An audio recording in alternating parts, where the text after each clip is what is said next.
warahmatullahi wabarakatuh. Waalaikumsalam warahmatullahi wabarakatuh. Saya jawab ini ya? Iya, Pak. Oke. Selamat datang Bang di podcast Bawaslu Berau Basusuran. Basusuran. Basusuran. Apa itu basusuran? Bercerita, berkisah. Oh, jadi kita ini mau ngalor ngidul aja ya. Yang penting ada isinya Bang. Wah, ngalor ngidul ada Harus isinya. sedikit. Agak berat ini, jadi bekesanya berat ini. Berkisahnya kisah-kisah pemilu Bang. Iya. Oh, lebih Kisah-kisah. berat daripada melamar anak orang kayaknya ini. Karena berat uang panainya Bang. Oke. Ya selamat datang. Ini perdana Bang Wah, sebuah kehormatan buat saya. di podcast Bawaslu Berau. Selamat datang. Semoga kedepannya selalu Artinya ini bukan yang pertama dan terakhir kan. akan selalu ada part-part Oke. selanjutnya Bang. Artinya ini titik start kita ya. Seperti KN Bang. Titik nolnya. Oke. Agak berat ya Bang kalau bahas ikan. Agak berat. Apa kita mau besusuran apa ini siang? Kita Siang, pagi, sore apa Ini pagi Bang, Pagi, karena pagi. kita selalu semangat pagi kan Bang. Apapun di luar sana. Apapun di luar sana Di sini pagi. pagi, Oke. karena semangatnya semangat pagi Bang. Oke, baik. Apa ya? Di pagi ini apa yang mau kita kisah? Gini Bang, sebenarnya kalau saya pernah nonton podcast Abang juga nih Bang. Podcast. Sama Mas Danu Bang. Aku ya. Siapa naruhin sembarangan? Wah, tolong nantilah itu diperbaiki ya. Iya. Nah, Pernah dengar nih Bang, Apa di podcastnya sama Mas Danu. Saya agak sedikit berat ini nanya. Skoci sebagai diibaratkan sebagai penyelesaian sengketa Bang. Nah ini yang kok kepikiran Bang menjadikan skoci sebagai perumpamaan. Oh. Mungkin Abang ingatkan terkait Oh podcast. iya. Wah, ini kita ngulang, maaf lu ya. Iya. Sorry Bang, saya pinjam sebentar Bang. Iya. Sebenarnya itu spesial buat kamu lo. Cuma diminta di sini ya. Sudah jadi barang murah. Sorry Bang, nanti kita collab lagi lah Bang. Nah, enggak, dulu kita umpamakan bahwa penyelesaian sengketa itu skoci sebenarnya core bisnis besar kita itu di namanya pengawas pemilu ya. Iya.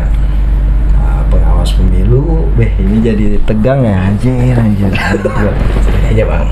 Masih pagi kan Bang. Iya. Jadi pada saat terjadi permasalahan itu kan jalur-jalur penyelamatan ya. Penyelamatan dalam hal ini adalah bagi mereka mungkin yang dirintangi haknya atau mengalami ketidakadilan dalam proses ini, ada jalur penyelamat ya. Kita namakan bahwa penanganan pelanggaran itu atau pelanggaran penyelesaian sengketa proses pemilu itu atau musyawarah pemilihan itu sebagai skoci ya. Aku sukanya santai begini. Maunya ini Harus otomatis gimana aku bergerak dia ikut. Oke. Dia sebagai skoci karena dia bisa menghidupkan yang mati begitu. Kalau di pelanggaran administrasi kan dia bisa merubah status orang dari yang calon kemudian dibatalkan. Nah, di sengketa dari orang yang mungkin kehilangan harapan, nah, dia bisa tumbuh mental perjuangannya gitu. Artinya selalu tersedia jalan, tapi memang ada syaratnya jalan itu. Jadi nggak semua jalan yang disediakan itu bisa dilalui orang. Bagi orang-orang yang memenuhi syarat, skoci itu dia bisa pakai. Atau ketika jalan utama itu atau kendaraan berlayar itu terhempas bagi si calon atau bakal calon, ada jalur penyelamatnya. Itulah kira-kira. Skoci ini sebenarnya tersedia untuk siapapun ya Bang? Ya dengan syarat. Syarat dan ketentuan berlaku ya Bang? Iya, syarat ketentuan berlaku. Karena memang ruang mencari keadilan itu bagi mereka yang mengalami ketidakadilan dalam satu hal ya. Nah, kalau dalam penyelenggaraan pemilu, misalkan bagi mereka yang merasa mengalami ketidakadilan terhadap keputusan KPU, artinya mereka punya ruang interaksi dengan proses penyelenggaraan, misal menjadi calon. Boleh jadi gagal ditetapkan. Artinya ada perasaan mungkin dirintangi ya haknya, maka di mana ini jalurnya? Ada kita sebutlah bahwa penyelesaian sengketa ini sebagai skoci. Ya. Begitu kira-kira. Kalau kita lihat nih Bang, sesuai dengan tahapan kan kemarin baru ditetapkan ya 14 Februari ya. Kalau dalam waktu dekat kan berarti skoci ini pasti banyak yang membutuhkan sebenarnya Bang. Tapi tetap tadi kriterianya ada syarat dan ketentuan. Itu tadi ya Bang. Nggak serta-merta orang ujuk-ujuk misalkan dia tidak pernah mendaftar ya, tidak melalui semua proses untuk dia terikat dengan proses penyelenggaraan, tiba-tiba langsung datang ke Bawaslu minta keadilan. Di mana pertautan hukum dia, hubungan kausalnya atau hak dan kewajibannya di mana di situ. Ya, tetap jadi syarat dan ketentuan berlaku. Syarat ketentuan berlaku ini pun ya mereka mungkin bisa langsung datang ke Bawaslu ya Bang, bisa datang ke Bawaslu. Apalagi dengar-dengar nih Bang, bakalan ada launching apa ini? Wah, launching Bang. Launching apa ini? SIPS Bang. Oh, SIPS ya. Kan ini sebagai sarana untuk para pencari. Oh iya betul. Itu ya Bang. Ya kalau lihat subjeknya penyelesaian sengketa di Bawaslu itu kan jelas ya. Pemohon itu bakal calon, pasangan calon ya kan, atau peserta pemilu. Ya. Artinya secara dari sisi pembatasan subjek artinya yang punya kepentingan besar dalam proses penyelesaian sengketa itu mereka itu. Nah, Bawaslu memang menyiapkan sistem informasi penyelesaian sengketa. Itu semacam kalau kita di dunia peradilan ya, ada nama e-court ya. Nah, mungkin arah ke depan dikembangkan ke arah sana. Jadi orang bisa melakukan proses pendaftaran, permohonan dan seterusnya sampai dengan nanti jawab jinawa perkara itu berjalan.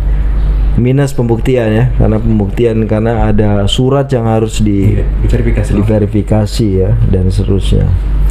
Nah, itu mempermudah termasuk orang men-tracking perkara itu.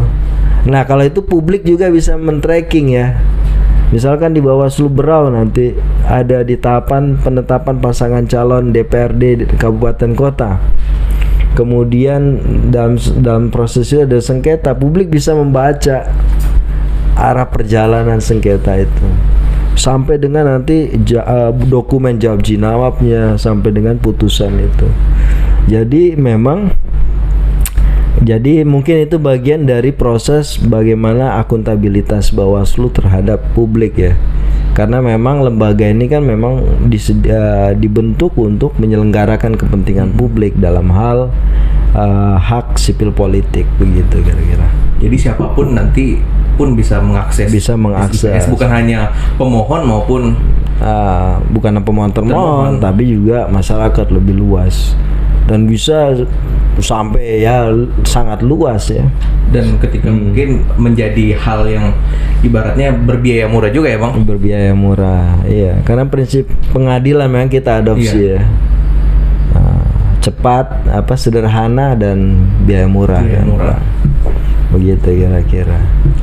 Dan waktu dekat kan terkait dengan tahapan nih Bang, tahapan pendaftaran peserta pemilu. Oh iya. Peserta pemilu ini kan pasti terjadi ibarat potensi-potensi nih. Bagaimana Bang menurut pandangannya Bang? Terkhusus misalnya kalau kita lihat di Kalimantan Timur ya Bang. Umumnya. Ada sodanya.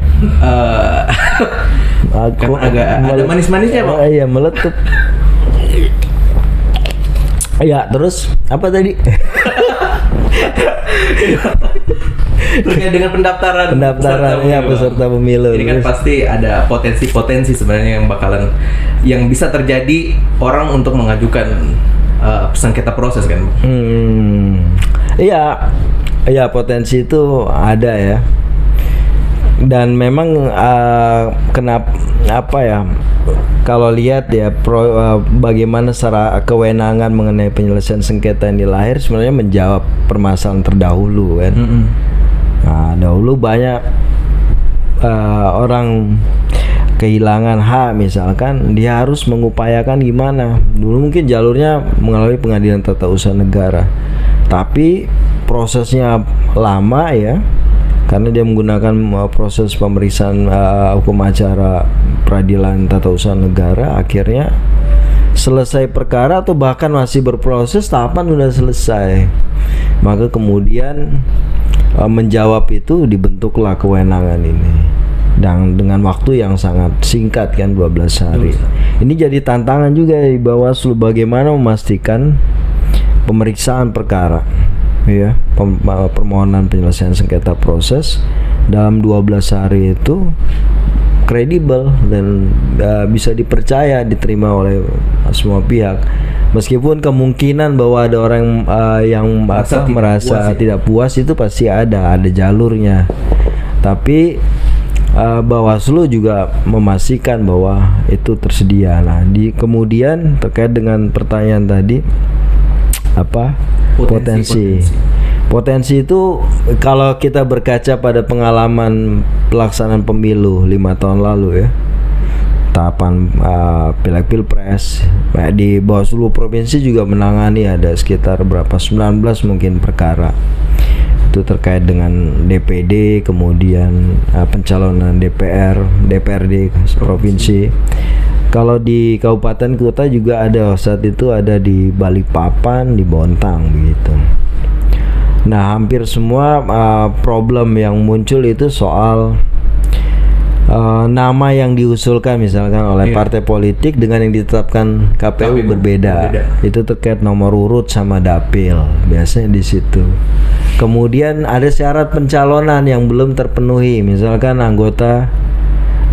calon DPRD yang diusulkan oleh partai politik ternyata masih berstatus sebagai ASN atau TNI Polri. Syarat itu belum paripurna ditunaikan. Nah, itu bisa jadi melahirkan problem. Misalnya ketika KPU menyatakan tidak memenuhi syarat, kemudian tidak menetapkan yang bersangkutan, masih ada ini. Nah, di sengketa itu ada ruang untuk melakukan proses itu. Nah, harapannya kita terkait dengan hal itu yang potensi-potensi atau yang mulai untuk pengalaman yang pernah kita hadapi itu bisa kita jadikan bahan belajar kan, baik di KPU-nya ataupun di jajaran kita, agar itu nggak ada lagi masalah yang serupa. Nah, karena tujuan besar kewenangan ini sebenarnya disediakan agar tidak ada orang yang bersengketa, kalau menurut saya. Saya dulu punya dosen hukum humaniter, ini kita selip sedikit ya.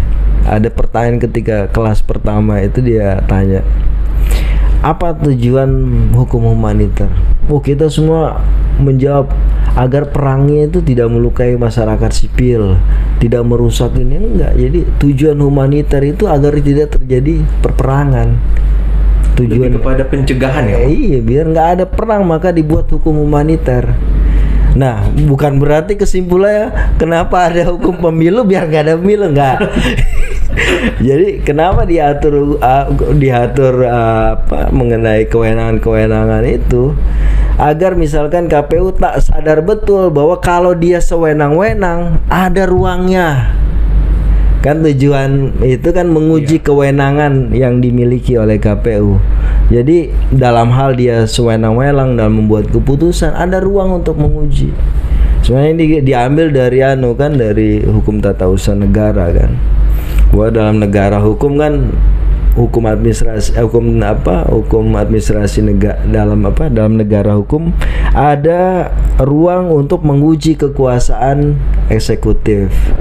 Nah, dalam konteks kita ini kekuasaan itu ada di KPU yang memegang kewenangan untuk yang mengeluarkan SK yang menetapkan. Nah, di mana ruang ujinya itu bagi mereka? Nah, itu adanya ya melalui saran di Bawaslu. Tapi tujuannya ini adalah agar mereka lebih berhati-hati sebenarnya. Mereka yang memiliki kewenangan yang menyebabkan seseorang punya status diterima atau tidak, itu menjadi lebih hati-hati. Kalau dia sudah hati-hati kemudian diuji, artinya boleh jadi makin memperkuat kehati-hatiannya ternyata nggak salah misalkan. Boleh jadi kan tidak selamanya yang diuji itu salah kan? Ya gitu. Berarti sesuai dengan tagline Bawaslu ya, pencegahan, cegah, awasi, tindak. Ya. Kalau melihat skoci tadi nih Bang yang digunakan sama para pencari keadilan ya ibaratnya. Tujuan utamanya atau tujuan besarnya untuk Bawaslu diberikan kewenangan yang ibarat kewenangan peradilan ya Bang. Ini awal pemberian kewenangan ini apa sebenarnya melatar belakangnya Bang? Oh iya, latar belakang. Kalau kita lihat ada upaya administrasi ya Bang, pelanggaran administrasi. Kan ini tipis-tipis ya Bang? Iya, sangat tipis itu. Karena kalau lihat di hukum administrasi itu dia menggabungkan bahwa tindakan dan keputusan itu sebagai sebagai objek yang bisa diuji di peradilan tata usaha negara. Nah kalau kita dipisah ya, keputusan itu ruangnya di sengketa, tindakan itu mengenai tata cara, prosedur dan mekanisme di pelanggaran administrasi. Dan secara genus sama sebenarnya. Ya tapi memang mungkin karena satunya lebih sederhana ya. Kalau yang administrasi dianggap, kalau tindakan itu dianggap perbuatan sederhana karena bisa dikoreksi di tempat, ya kan. Kemudian dia menggunakan mekanisme penanganan kalau dia pilkada ya, yang 13.2. Kalau pemilu dia gunakan konteks penanganan pelanggaran yang 12 hari, jadi lebih panjang akhirnya. Nah gitu. Kecuali administrasi tertentu yang dia pakai pendekatan yudikasi ya, kayak money politik dan seterusnya. Nah begitu kira-kira. Habis bahan ya? Enggak. Aduh, sapa dulu ini anak-anak muda Berau ini. Tahu nggak yang kita obrolin? Semoga nggak asing ya, tapi memang kalau Bawaslu kayaknya nggak asing deh Bang. Nggak asing Berau ya Bang. Oh gitu, kenapa? Terkenal kan Bang Bawaslu Berau. Oh iya, karena apa? Barisan Serikandi-nya ya? Salah satunya itu Bang. Barisan Serikandi Bawaslu Berau. Barisan Serikandi. Kemudian kita juga ada beberapa kan Bang, ibarat partner stakeholder kita yang di luar, jadi yang masyarakat Berau ya pasti kenal Bawaslu Berau ya pasti pengawas pemilu kan Bang. Iya. Tugas kita kan melakukan itu TP lainnya. Lebih tebar pengawasan. Wah, bukan ini tebar bisa jadi tagline juga nih kan. Tebar pengawasan bersama Bawaslu Berau. Waduh. Ya, jadi TP. Yang terakhir nih Bang. Apa itu? Pesan dan kesannya Bang untuk terkhusus untuk Bawaslu Berau lah Bang dan teman-teman pada umumnya. Ya Bawaslu di Berau ya. Iya Bang. Perempuan itu seperti kekuatan yang menggerakkan demokrasi di Berau. Kita tahu KPU berapa kali perempuannya 2. Iya. Kemudian Bawaslu juga sering gitu. Kemudian pilkada juga kontestasinya oleh perempuan. Hampir jadi Berau ini perempuan itu sebagai penggerak dari proses demokratisasi. Dan di Bawaslu, dan itu kemajuan ya, artinya itu luar biasa. Dimana di banyak tempat orang ribut soal kuota 30%. Di Berau kontestasi kepala daerahnya itu 100% perempuan. Maksudnya yang jadi head to head kepala daerahnya. Nah, artinya harapan kita, maksudnya demokrasi Berau ini punya harapan, punya perjalanan yang baik begitu ya. Nah, dan kalau kesan di Bawaslu Berau itu selalu, menurut kami sih selalu baik ya. Aku jadi mikir sebenarnya baiknya apa ya? Enggak. Saking banyaknya. Iya. Karena dalam pikiranku ada tangga ini, tangga 1 sampai 10 itu semuanya baik. Itu mulai dari mana dulu kira-kira? Mungkin nggak tangga tertingginya. Tertinggi, ya. Nah, apa yang sama proses dinamika di pemilunya ya. Juga Berau ini juga punya catatan dinamika pemilu yang luar biasa, menjadi pembelajaran. Satu-satunya pejabat yang pernah dianu kan di sini, Ibrau.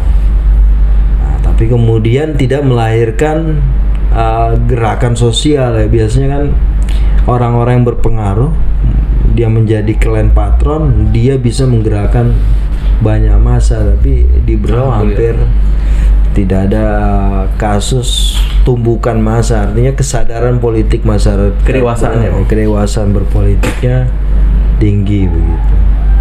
Ya meskipun memang hal-hal klasik soal isu dugaan money politik gitu-gitu masih terjadi, tapi harapan kita kita semua, khususnya anak-anak muda ya, siapa lagi nanti yang melanjutkan, harus jadi patron. Iya, dia menjadi kelompok-kelompok baru yang membawa harapan demokrasi Brau menjadi lebih baik. Mungkin salah satu pendengar kita atau penonton acara ini adalah bupati di masa mendatang. Anggota dewan satu dari berapa di? Kalau anggota dewan di sini berapa kursi? Berapa? 25 ya? 25 kah? 25, 50, 35. Nanti kita cross check lagi ya, Bang. Iya, oke. Paling tidak kalian ya yang menjadi penonton podcast ini boleh jadi 5 tahun ke depan adalah pemimpin-pemimpin masa depan di kabupaten ini. Dan bisa menjadi tidak menutup kemungkinan menjadi ketua Bawaslu ya, Bang? Oh iya, boleh jadi begitu. Jadi ketua Bawaslu. So, jangan ragu untuk aktif dalam pembangunan politik dan demokrasi di Brau. Karena politik dan demokrasi itu sarana kita untuk memperoleh kekuasaan dan bagaimana mendistribusikan keadilan sosial di Kabupaten Brau, di masyarakat. Kira-kira itu. Wah, terima kasih banyak. Musiknya ini berat untuk anak-anak muda, Bang. Sebagai beban dan menjadi tanggung jawab kita kan, Bang. Iya.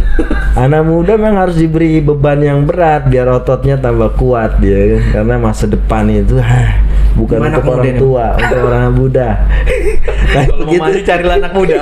Begitu dia sudah di masa depan sudah tua ya. Sudahlah.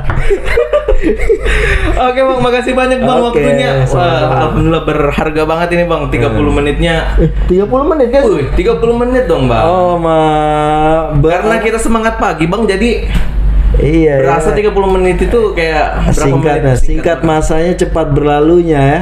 Iya. Dan pasti ketika ini di closing ada rindu yang memantik kembali ya. Dan akan selalu kembali, Bang. Oke, baik. Tetap di podcast Bawaslu Brau Basusuran. Assalamualaikum warahmatullahi wabarakatuh. Waalaikumsalam warahmatullahi wabarakatuh.